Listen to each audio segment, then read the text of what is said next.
Hello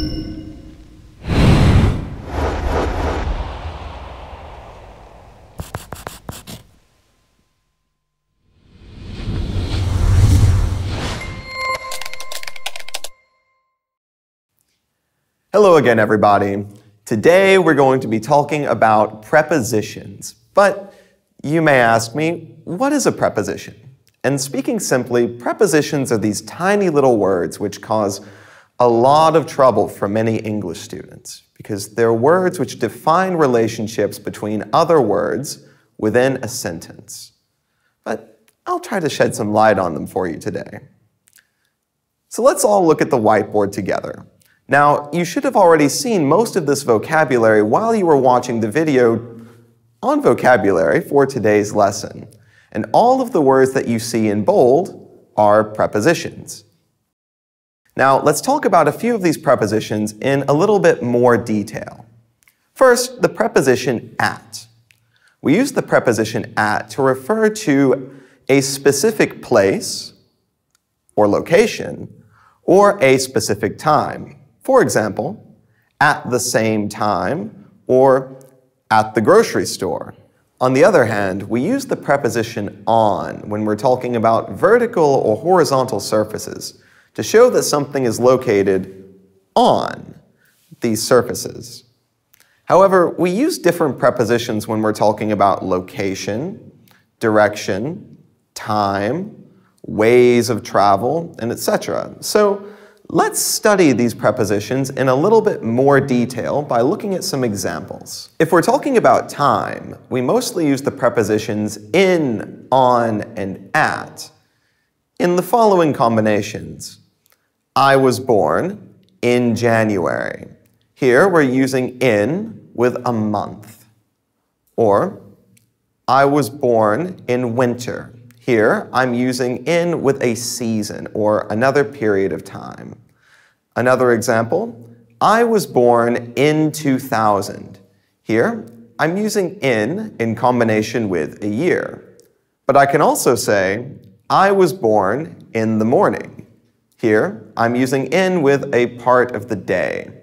Moving on to the word on, however, I can also say something like, I was born on the 7th of January. Instead of just saying in January, here it's on a certain day, on a specific day. Or for example, I was born on Tuesday. Here, Tuesday is a certain day of the week. But if we want to be even more precise, I can say that I was born at 10 p.m. Here, we're using at with a very specific time, 10 p.m. And this can be a little bit confusing once we move on to something like holidays. For example, I can say that my family usually goes to church on Christmas Day. Here, I'm talking about Christmas Day itself, on a certain day, just like on the 7th of January. But if I want to say generally at Christmas time, maybe not the day itself, but the time around it, I could say that at Christmas, our family usually goes to church. However, be very careful because we do not use in, on, or at with other time phrases such as first, next, last, every, all, any or one, tomorrow, any other time phrases we will not use at, in, or on. Because here, even though they're prepositions, they are telling me the time, so I don't need anything else. So some examples of incorrect sentences using this mistake would be in every week. You should just say every week. Or on last Tuesday. Simply last Tuesday. At next Easter should just be next Easter. And finally, in tomorrow should just be tomorrow without the word in. So we have 3 more prepositions of time that you should see on the board. And these are from, and then to, till, or until.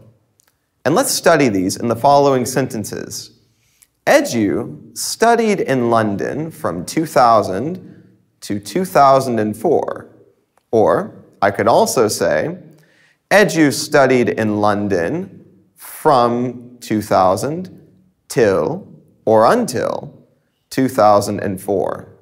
From and to, until, or until is used to indicate the time which something starts and the time which it also finishes. From 2000 to or till or until 2004. But you should know that till is a little bit informal. It's relaxed, it's casual. We should also mention that the preposition in can be used in reference to the time when something happens. For example, see you in a week, or we are going to Japan in 2 months. Here, the preposition in simply tells us that this is happening sometime from now. In the future, in 2 months, we will be in Japan. However, there are 2 more phrases talking about time where we use the preposition, or where we use prepositions. One, the on time. If I say that something is on time, I mean that it happens according to a prearranged schedule or timetable. However, in time refers to a deadline. For example, if you have a paper due at 9 a.m. and you turn it in at 9:01, you are not in time, and you did not finish your paper in time. So let's look at some examples using both in time and on time and examine the differences between them. So let's look at this example. Let's say that a train leaves at 10 a.m.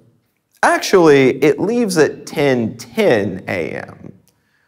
But you arrive at 10:05. Are you in time or on time? Right, you didn't arrive on time, you were 5 minutes late, but you did arrive in time to catch the train. Now, there are 2 more prepositions of time that I want to introduce you to.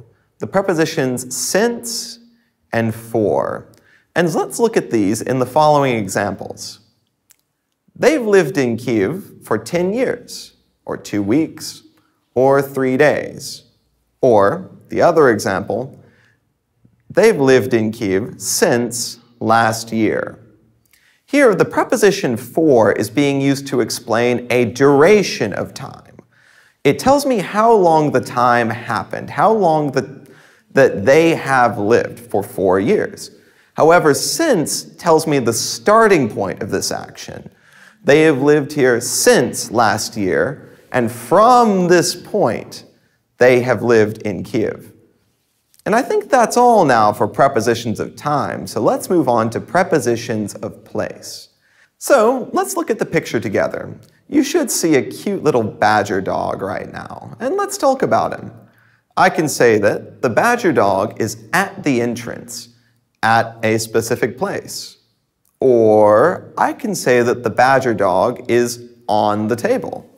Here, he's on a horizontal surface. Or finally, I can say that the badger dog is in the box, inside a closed area. And in all of these examples, I'm just using prepositions to talk about where something is located. In this case, the badger dog.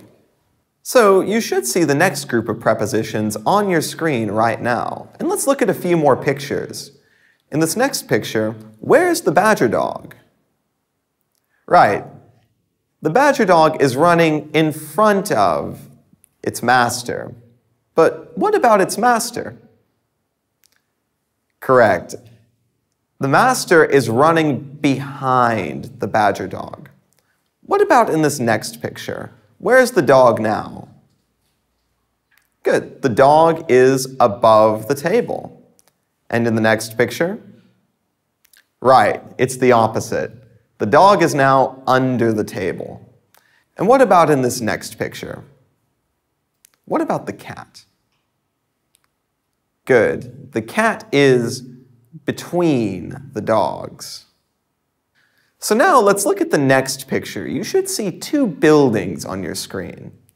And I can say that the buildings are next to each other.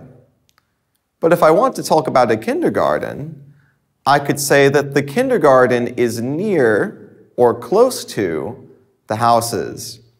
And in this case, I don't know that it's next to them on one side.